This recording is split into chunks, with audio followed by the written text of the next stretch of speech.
त्यामुळे एकनाथ शिंदे साहेब आणि देवेंद्र फडणवीस एकत्र किती राहू शकतील हा सुद्धा राजकीय प्रश्न आहे. अमित शहा आहेत तोपर्यंत ते मॅनेज करतात. आता स्पर्धा तर त्यांची सुरू झाली आहे. योगी आदित्यनाथ आणि देवेंद्र फडणवीस कोण जास्त त्यामुळे राजकीय वातावरण त्या निर्णयाने बदललं की शिवसेना जे आता निवडून आलेले होते त्यांना काही धोका नाही, ते सगळे सेफ आहे, ते निवडून आलेले आहेत चांगल्या पद्धतीने आपण म्हणतो.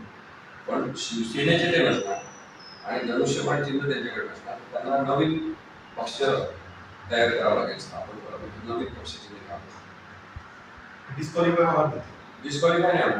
फक्त हा निर्णय होणार महत्वाचा की अशा पद्धतीने पक्ष पुढे चालेल हे संविधानात बसते आणि असा पक्ष फोडला कोणी तर तो त्याचा पक्ष असं म्हणता येईल. मी तुम्हाला साधी गोष्ट सांगतो एकदम सोप्या भाषेत, ते संविधानात की दोन प्रकारे त्यांनी सांगितलं पाहायचं.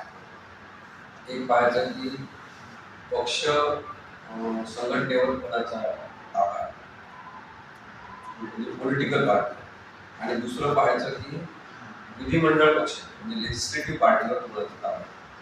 आता निवडणूक आयोगाला जी काही डायरेक्शन करून देण्यात आली त्यांच्या नेत्यांनी, स्वायत्त तर काही निवडणूक आयोग राहिला तर निवडणूक आयोगाने काय केलं, एकाच निकषावर ठरवून टाकलं आणि पक्ष देऊन टाकला. तो निकष म्हणजे आमदारांची संख्या आणि खासदारांची संख्या कोणाकडे जास्त.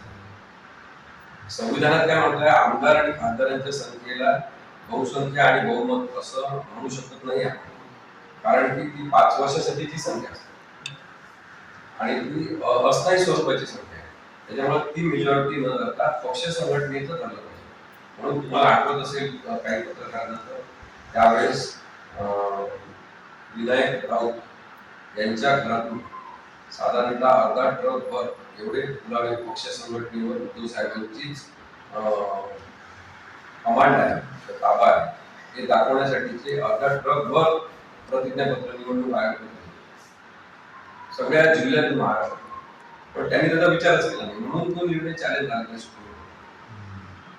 आता दुसरा अजून मुद्दा मजेशीर म्हणजे त्यांनी सांगितलं, सुप्रीम कोर्टाने सांगितलं की हा निर्णय पक्षांतर बंदीचा आहे.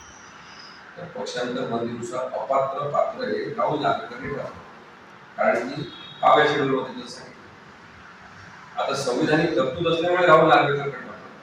तर राहुल नार्वेकर हे विधानसभा अध्यक्ष तेव्हाचे असताना त्यांनी निर्णय दिला कोणीच अपात्र. कारण काय दिलं त्यांनी कारण दिलं की हा पक्षांतर्गत वादाचा प्रश्न आहे, हा पक्षांतर बंदीचा नाही. आता सुप्रीम कोर्टच्या 5 ज्येष्ठ न्यायाधीशांनी सांगितलं की पक्षांतर बंदीचा विषय असल्यामुळे तुमच्याकडे पाठवला. मग पक्षांतर्गत वादाचा तर तुम्हाला निर्णय घेण्याचा अधिकार नाही कायद्यामध्ये, संविधानामध्ये. राहुल नार्वेकरांनी निर्णय कसा घेतला, त्या निर्णयाच्या बेसिसवर सरकार कसं चाललं, हे सगळे मुद्दे आहेत. त्यामुळे मग तारीख अन्यायाचं स्वरूप प्राप्त झालं. विरोधी पक्ष नेते संदर्भात काय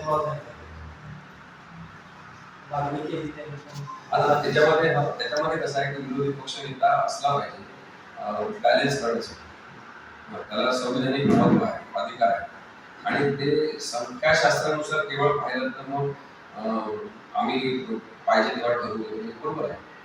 परंतु यापूर्वी सुद्धा ज्यांच्याकडे पुरेसे संख्याबळ आहे की 5 जण वगैरे असलेल्या पक्षाच्याही लोकांना विरोधी पक्ष, कारण की ती संविधानिक नैतिकता आहे.